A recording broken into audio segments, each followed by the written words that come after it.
Fala, gente, tudo bem? Bora lá para mais um react de um conteúdo totalmente excelente. Desta vez o pessoal da Dunamis falando sobre cosmovisão cristã. Bora ver onde a gente vai parar. Fala pessoal, sejam muito bem-vindos a mais um episódio do Revival Club. Revival Club que é o nosso programa que não apenas... Revival Club? Tipo, por que não pões em português? Clube do Reavivamento. Vocês acham que fica muito cringe? Revival Club. Classe média, uma tristeza. vai trazer conteúdo para abençoar a tua vida, mas também vai trazer indicações de livros incríveis para você montar a bibliografia da tua jornada com Deus. E hoje nós vamos trazer um livro incrível que é o livro O Template Social do Antigo Testamento. Olha aqui, esse livro aqui. Ele falou template social? Por que não traduziu template por modelo? Modelo social? É Revival Club em vez de Clube do Reavivamento. Template social em vez de modelo social, worship em vez de adoração. Daqui a pouco, se você quiser ser membro da igreja, vai ter que primeiro fazer o cursinho da Wizard. É demais. Esse livro explode cabeças. Tenho certeza que se você pegar esse livro aqui para ler, no primeiro capítulo você já vai fazer igual aquele meme que algum editor vai colocar aqui. Parabéns, editor.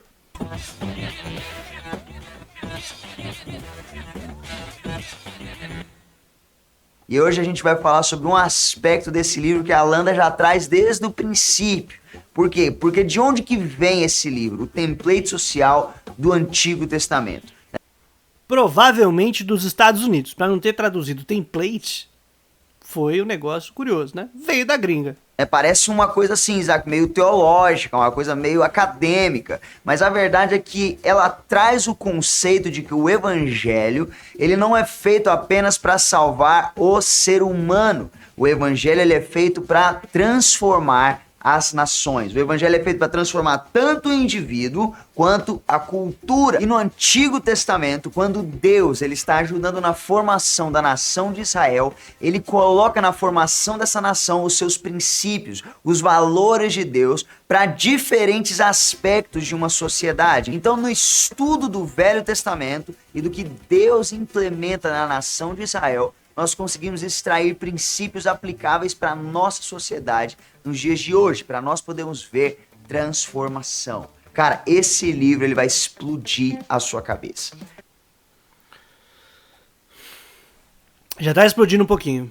Não o livro. A sequência de argumentação. Isso aí provavelmente aí é uma adaptação do famoso mandato cultural, caso você não seja crente ou nem reformado e não tenha contato com essa bagunça toda aí.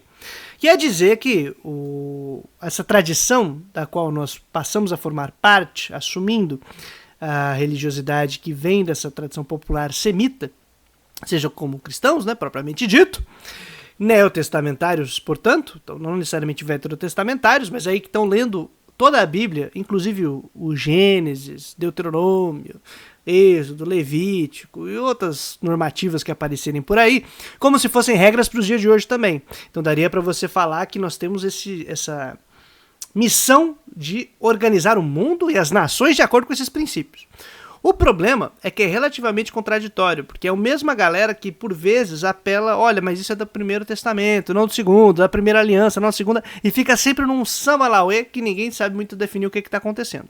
De todo jeito, vamos ver se essa galera vai ser integral mesmo, trabalhar tudo e quer transformar a sociedade de acordo com o que a Bíblia diz inteira, ou se a gente vai ter um corte aí no meio. Tá curioso pra gente descobrir o que vai acontecer, mas esse é aquele velho argumento para dizer que a igreja tem que começar a decidir sobre a vida dos demais. É um argumento muito bom de querer expandir os domínios com cara de piedade. Agora, a gente começa tudo com uma crise. Por quê? Porque a Landa Cope, ela conta de um dia que ela estava assistindo um programa de televisão no qual os cristãos falavam: nós acreditamos que o evangelho é a resposta para todos os problemas da sociedade. Mas qual foi a pergunta? Nós acreditamos que Jesus é a solução para tudo aquilo que nós vemos. Mas qual foi o problema? A nossa volta. E eu acredito que se você que está assistindo esse programa, se você é cristão, você deve partilhar da mesma crença, como eu partilho. Eu acredito que Jesus é a resposta para tudo. Mas para qual pergunta? Eu também compartilho, mas a gente tem que precisar. Ele está respondendo o quê? Ou para tudo? Aí vocês estão querendo resolver quais problemas com o pra tudo.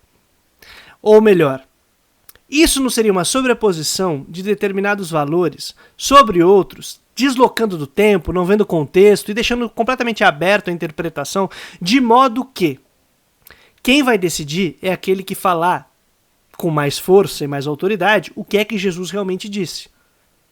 E aí esse que conseguir dizer o que Jesus disse será a voz e vai implementar qual que é a verdadeira resposta, sem ter questionado, mas para qual pergunta. Né? Para tudo fica fácil. A abstração é uma metodologia muito boa dessa galera. Eles criam um grau de abstração tão grande, tão bizarro, que dá para fazer qualquer coisa e ficar maleável na mão do pastor, da autoridade eclesiástica religiosa que tiver ali. A gente viu isso já em React sobre idolatria, sobre cosmovisão, sobre religião. Vimos várias vezes umas paradas assim. Tudo. Agora, o apresentador desse programa que a Landa estava assistindo, ele fala: ah, é? O evangelho é a resposta? Então vamos dar uma olhada na cidade mais evangélica dos Estados Unidos, que era a cidade de Dallas, na época que a Landa escreveu esse livro. Mas vamos olhar para o estado social dessa cidade. À medida que ela tem mais igrejas, à medida que ela tem um maior número de cristãos, ela é uma das cidades mais problemáticas dos Estados Unidos. Por que será? Com altos índices de criminalidade, de pobreza, de injustiça social. E isso gera na Landa um questionamento, uma crise. Como é que a cidade não está sendo transformada pelo evangelho que era para ser a resposta? Você está entendendo? E essa crise ela só se agrava porque a Landa logo em seguida ela vai fazer uma viagem para o continente africano. E todos nós conhecemos o continente africano muitas vezes pelas missões. O continente africano se tornou... Se a classe média é uma tristeza, a classe média crente é pior. Pô, a gente conhece o continente africano pelas missões. Porra, velho.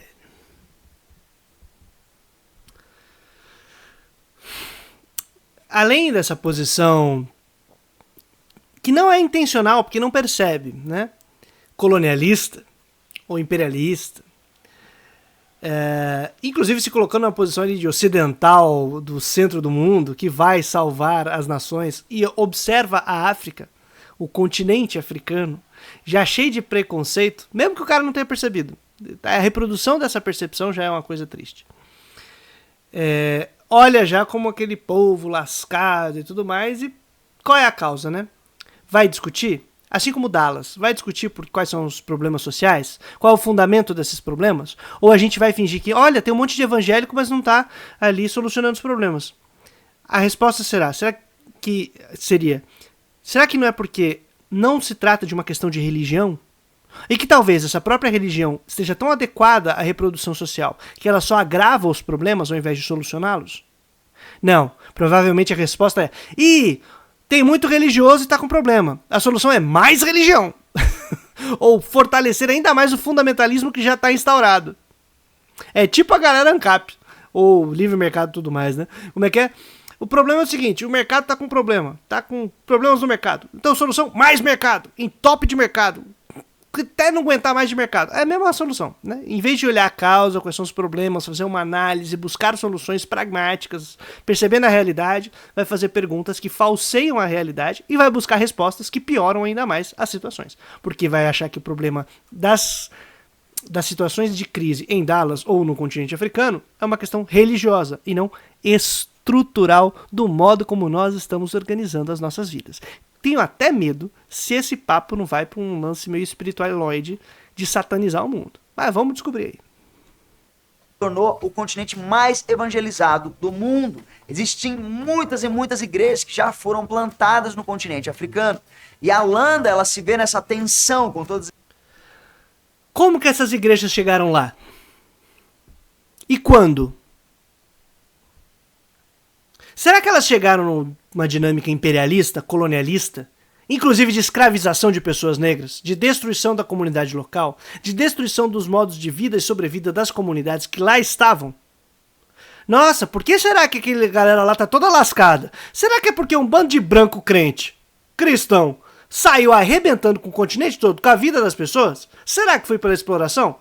E hoje, na manutenção de um neocolonialismo capitalista, também nessa mesma dinâmica, de uma galera que teve que pegar em arma e fazer uma revolução pós Segunda Grande Guerra no continente para poder tentar se livrar, ao menos politicamente, de maneira formal, dos seus dominadores?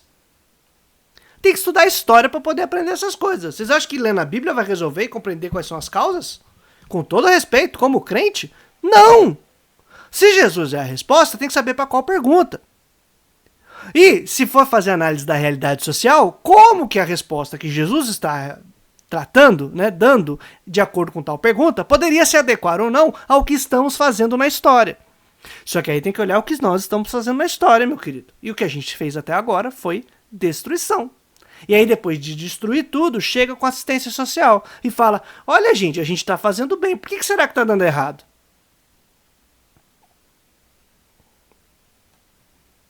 Esses números, com todas essas estatísticas do histórico de evangelismo do continente africano, mas a realidade do continente não muda.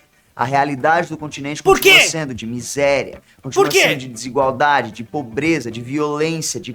Não só do continente, de Dallas, do Rio de Janeiro, de São Paulo, desse país que nós estamos, que é uma das maiores economias do planeta, e a gente tem uma desigualdade bizarra, uma fome bizarra, uma destruição bizarra. Por quê? Por quê? E aqui é onde mais cresce crente no mundo. Estamos num dos países bizarramente evangélicos, pentecostais. Vocês vieram com o Revival Club num ambiente que o avivamento tá aqui comendo solto. Oh! Vamos olhar para a realidade, sacar que o problema não tá na religião? E talvez a religião piore à medida que ela legitima relações de exploração? Bora! Lana Cope e Jovem Cope. Vamos fazer isso aí? Eu não sei o nome do camarada, por isso que eu chamei ele de Jovem Cope. Jovem Cope, por favor. Corrupção. Mas o evangelho é a resposta. Então, como que isso não está se traduzindo na nossa sociedade? Isso se deve a dois fatores principais. Dois fatores que basicamente ajudam a neutralizar muito do impacto do evangelho na sociedade. E o primeiro deles é capitalismo. É que ao longo dos anos nós mudamos a mensagem do evangelho. Ou pelo menos nós mudamos a ênfase do evangelho. O evangelho que Jesus pregava era o que ele chamava de o evangelho do reino. Você consegue ver isso ao longo das escrituras, nos evangelhos de Mateus, Marcos, Lucas e João. Você consegue ver que Jesus ele ia pelas cidades, não pregando uma mensagem apenas de salvação do perdido, mas ele pregava um evangelho do reino de Deus. Agora deixa uma teologia da libertação falar exatamente esse discurso para ver o que acontece. Falar que, olha, nosso negócio aqui não é salvar a alma não, velho. Nosso negócio aqui é transformar a realidade social. Mas não porque tá faltando evangelho. É porque a realidade social ela é baseada na exploração, na competição, na destruição da vida das pessoas, exatamente contra os princípios do evangelho. Ou princípios do reino, sei lá. Então, pensemos juntos. Se a teologia da libertação fala isso está errado, por que quando vocês falam está correto? Qual é a proposta de transformação social que vocês estão fazendo? Que parece que está muito bem adequada ao sistema capitalista, que a galera fala, não, é isso aí mesmo. Você vê, por exemplo, Mateus capítulo 9, versículo 35. E percorria Jesus todas as cidades e aldeias, ensinando nas sinagogas deles e pregando o evangelho do reino, curando todas as enfermidades e moléstias entre o povo. Mateus 4, 23 vai ter um texto basicamente espelhado, falando a mesma coisa, que a mensagem que Jesus pregava era o reino de Deus.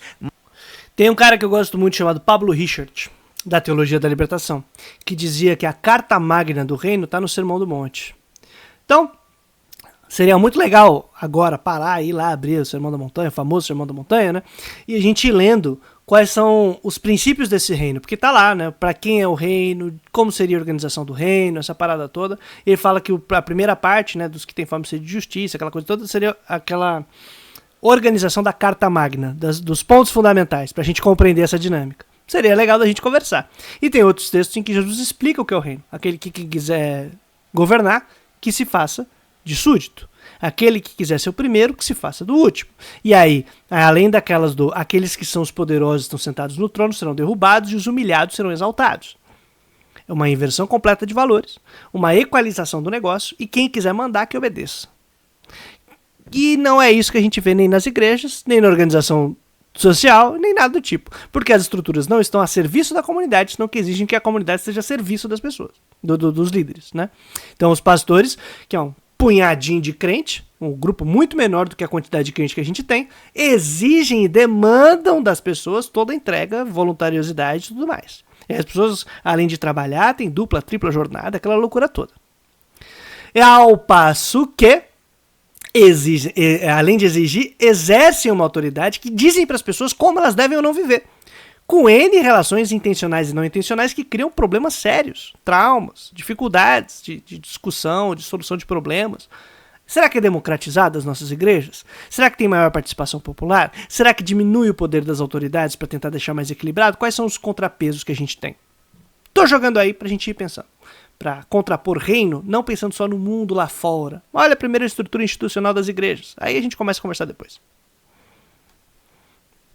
Marcos 1, versículo 15, vai dizer qual era o resumo da mensagem de Jesus. A gente já falou um pouco sobre isso no Revival Club, no vídeo que a gente gravou sobre o reino de Deus. Agora, ao longo dos anos, a ênfase do evangelho em reino de Deus, na manifestação do reino, nos valores do reino na sociedade, na transformação, essa ênfase ela foi se desvirtuando e a gente caiu no que a gente pode chamar de o evangelho da salvação. O que é o evangelho da salvação? É o evangelho cujo clímax, cujo ápice, a linha de chegada da mensagem do evangelho é levar o perdido a aceitar Jesus. E eu não estou querendo de maneira nenhuma diminuir a importância da salvação. A salvação é o maior dos milagres. Só através do sangue de Jesus alguém consegue ser levado de uma condição de inimigo de Deus para uma condição de filho de Deus. Por crer no nome de Jesus. A palavra de Deus fala que se você crer com seu coração que Jesus... Com todo respeito ao editor, a parte do meme você mandou bem, mas as transições de música aqui tá legal não. Jesus é o Senhor e confessar com a sua boca que Deus o levantou dentro...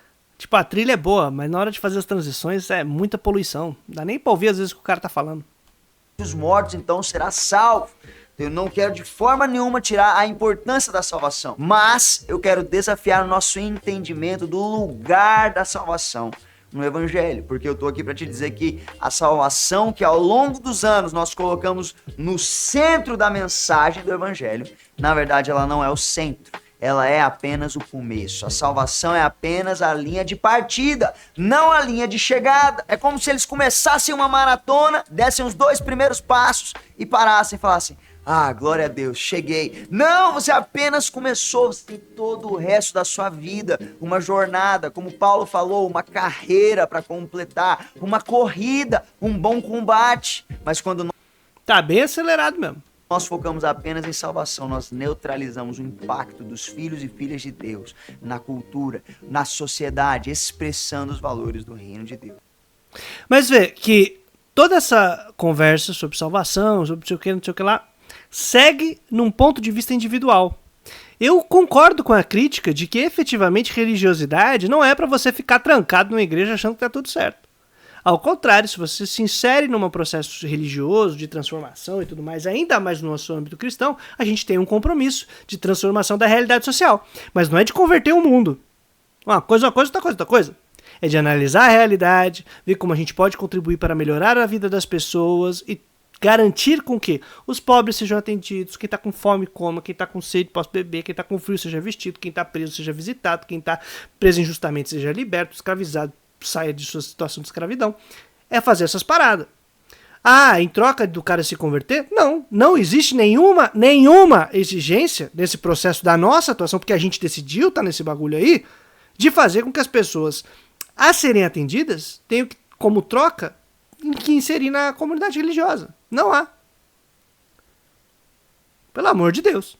É só ler o raio do livro lá de Mateus, capítulo 25, capítulo 24, capítulo 25, em que a gente tem essas coisas.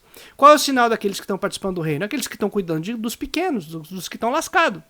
E os que não fazem isso e não percebem, nem vão entrar no reino de Deus. Inclusive, tem um outro trecho lá que é: afastem-se de mim, porque eu não conheço vocês. Quem cuida dos pequenos, quem está junto, tudo certo. E o que ele pede em troca quando faz isso? Nada. Então, a atuação para transformar a realidade social não é em troca de proselitismo e de trazer para a igreja de aumentar rebanho. Quem quer aumentar rebanho é pastor que está precisando de mais cabeças dentro da igreja. Do contrário, não faz sentido. Então esse é o primeiro fator, o foco exagerado, exacerbado em salvação, que faz com que a gente tenha igrejas cheias de pessoas que não manifestam o reino de Deus. E eu achava que era o capitalismo o problema, a causa um dos nossos problemas, ó. Agora, o segundo fator que coopera, e ele anda lado a lado com o primeiro, que coopera... Imperialismo, lado a lado com o capitalismo e imperialismo, ali ó, indissociável. Essa quase é um problema danado, porque além da gente ter exploração econômica, tem esse domínio, essa dominação política muito bem articulada na base da bala. Opera para neutralizar o impacto do evangelho é uma mentalidade dualista. Uma mentalidade que ensina que tudo aquilo que tem a ver com igreja é sagrado, mas tudo aquilo que é fora da igreja é secular. Então, eu pensei que a gente ia falar a mentalidade dualista, que o pessoal separa corpo e alma, né? Seria bem mais interessante se fosse esse debate, pra parar de separar essas coisas. Mas foi igreja e mundo. Que até teria uma sacada legal se a gente começasse a sacralizar o mundo, né? E falar que as coisas são sagradas. A vida é sagrada, a arvorezinha é sagrada, o animalzinho que a gente come respeita a vida dele, né? Sagrado, pô. Tá alimentando a gente. Respeita. Tenha mínimo de cuidado. Não faz uma indústria de destruição da vida de tudo e que desperdiça muito mais do que é capaz de produzir, né? Ou tanto quanto é capaz de produzir. A gente considerar sagrado a vida do vizinho, do filho do vizinho, da filha do vizinho, do camaradinha que às vezes comete contravenção. É sagrada a vida dele também. Se fosse nesse sentido assim, ia ser bem legal. Mas eu tenho a leve impressão de que não será isso que nós vamos conversar. Vamos descobrir a mente dualista. para você ser um homem de Deus, a única forma de você ser um homem de Deus é você ser um pastor, um líder de adoração, um missionário. Agora, se você foi para a faculdade, fez uma faculdade de engenharia, não, isso é secular. E nós demonizamos aquilo que não é eclesiástico. Nós demonizamos uma carreira no mercado de trabalho. Nós demonizamos uma jornada para dentro da esfera da política, do governo. Nós demonizamos isso. Por quê? Porque nós entramos numa mentalidade dualista, que é, dentro da igreja, nós temos aqui a nossa vida sagrada. Lá fora é impuro, é sujo, é secular. Eu não quero nada a ver com aquilo. Por quê? Porque quando a gente faz isso, o que nós estamos fazendo? Nós estamos abandonando setores da sociedade. Mas, tá, só foi preservada a carreira profissional, ou seja, aceitar o seu emprego, fazer uma grana, e a carreira política, decidir ali, no âmbito do Estado, de instituições de governo formais, porque tem as informais, né, a galera que faz os lobbies, esses bagulho todo. E aí, nesse lado, a gente não vai demonizar isso. Mas o vizinho, se ele bater um tambor, ele vai ser demonizado sim, viu? Não sei se vocês já perceberam, mas isso acontece dia sim, dia também. O cara que é de outra religião vai ser demonizado. O demônio vai continuar atuando nesse mundo aí. Ninguém vai continuar tendo essa separação. A única coisa que vocês estão trazendo para dentro do mandato e desse domínio religioso, as carreiras aceitáveis, né? A questão praticamente formal de sua atuação de vida. Garantir renda e participar politicamente. Mas os outros seres humanos, outros grupos, outros modos de conduta continuarão sendo demonizados. O mundo aí continua essa separação. Não teve uma efetiva quebra desse dualismo, não. Joguei pra gente refletir. Estamos abandonando as mídias, estamos abandonando a arte e entretenimento, estamos abandonando a educação e a gente está deixando um vácuo. O que é isso? É uma mentalidade dualista, é uma mentalidade de Velho Testamento que dizia, quando você toca no que é impuro, você se torna impuro. Só que nós somos uma igreja neotestamentária e no Novo Testamento agora quando você toca o que é impuro, através do poder do Espírito Santo, através do sangue de Jesus, você pode trazer purificação. Você vê que a linha entre o manter o que foi colocado no Antigo Primeiro Testamento e no Novo Segundo Testamento, ela é de acordo com a vontade de quem está lendo, né? Porque começou o papo todo sobre o mandato cultural e a responsabilidade que o pessoal tem de dominar o mundo aí como crente, porque no Velho Testamento, no Primeiro Testamento, Deus formou uma nação a partir de seus princípios. Aí agora, né, que essa ideia de impuro e puro é coisa do Primeiro Testamento, não do Segundo. No Segundo a gente pensa diferente. Sim, então se pensa diferente, podia mudar esse outro princípio também. Não, Deus abriu mão de querer construir nação. Fica aí à vontade do freguês, ou à vontade do consumidor da Bíblia, ou à vontade, melhor, da autoridade eclesiástica de acordo com o seu interesse. Joguei aí. O problema é que quando nós abandonamos setores da sociedade para nós nos protegermos dentro da igreja, dentro do ambiente sagrado, nós estamos deixando um vácuo.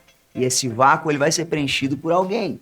Depois não vem reclamar que os candidatos que foram eleitos são corruptos. Cadê os filhos de Deus na esfera do governo? Depois não vem reclamar da doutrinação na escola. Lembra que você queria ser um professor, mas alguém falou com você que não, que isso, ser professor, você tem que ser um missionário, você tem que ser um líder de adoração. Né? E aí a gente vai abrindo espaço e o inimigo vai ocupando espaço. E aí, através das estruturas sociais, ele começa a imprimir os valores do império das trevas. Ei, lasqueira! Em algum momento o diabo ia aparecer, né? E agora a gente tem um diabo estrutural aí. Porque se você abrir o vácuo, ele ocupa. Quem é o inimigo? Dá o nome pra ele. Vamos ver se ele aparece. E abstratamente, tudo aquilo que não for crente, que não for abençoado pelo pastor, que não for tocado como puro, né, pela igreja e pela doutrina, vai ser considerado inimigo. Aí fica fácil jogar assim, né? Então cadê você lá fazendo sua atuação de domínio em todos os ambientes, e todos os espaços e tal? Ei, doideira. Agora eu tô ouvindo esse mano aqui, eu tô pensando, cara, de onde é que vem essa voz? E me parece que é uma mistura desse flow aí, dessa voz desse mano, de um Celton Mello com Silas Malafaia que deu errado. Não sei se vocês perceberam isso, mas eu tenho esse som na minha cabeça. Quando Deus nos chamou para estabelecermos o reino de Deus. E aí a gente fica nessa mentalidade defensiva, dualista. Não, eu só escuto música crente, eu só vejo filme crente, é Netflix crente, eu fico aqui no ambiente crente, na escola crente, com os meus amigos crentes. E o mundo tá se perdendo lá fora, porque a gente não está brilhando a luz que nós fomos feitos para brilhar. Mateus capítulo 5. Logo após as bem-aventuranças, é o Sermão do Monte. Estamos cansados de ler o Sermão do Monte. Porque a semente dá dor de cabeça, fica amargo aqui no pescoço. O que é que Jesus fala pra você? Ele fala, você é sal da terra, você é luz do mundo. E ele fala o seguinte, ninguém acende uma candeia e a coloca debaixo de uma vasilha. Pelo contrário... Meu irmão, quer falar comigo? Não quero não.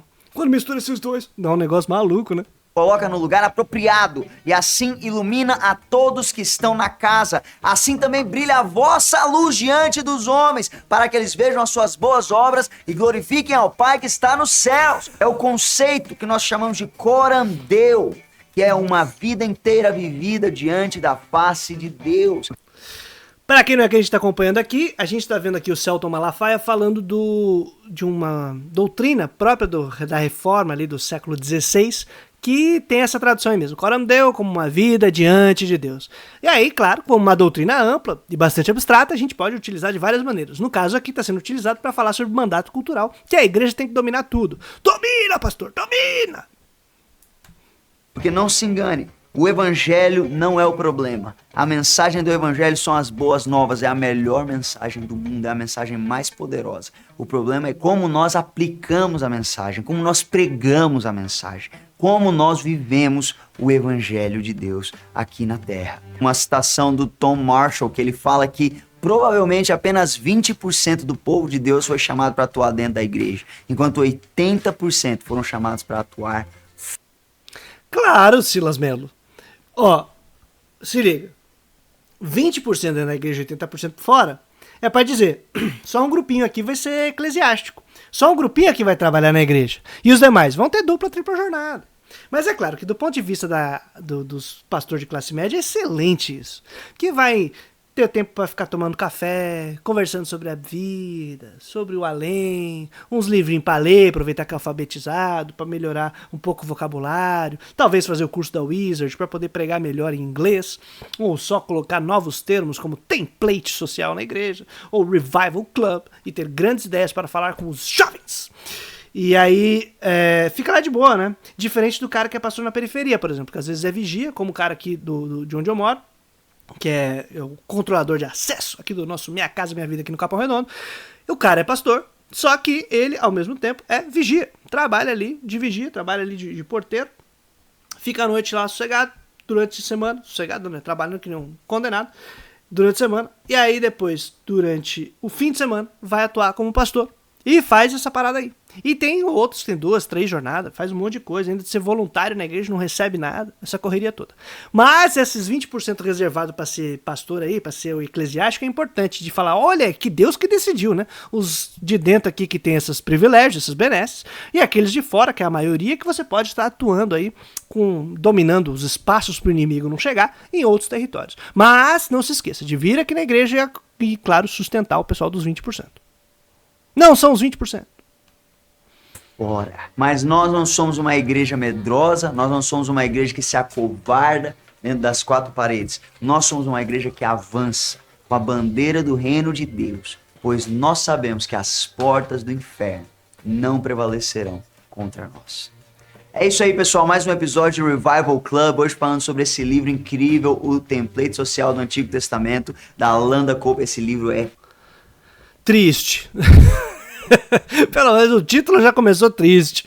Mas aqui, rapidão. O template social. Vamos começar aqui, que apareceu o livrinho aqui, eu tô muito encafifado com ele. Template em vez de modelo, então já tem esse gringuês. Aí, social, que é um termo moderno, não se pensava nesses termos antigamente, em outro modo de produção que não o nosso, propriamente dito, inclusive. E Antigo Testamento aqui no livro, em vez de primeiro, que eu acho mais legal primeiro, mas é uma questão pessoal, porque eu acho que essa parada de antigo, novo, você privilegia um, tira o outro, e a gente não sabe trocar ideia muito bem nessas transições.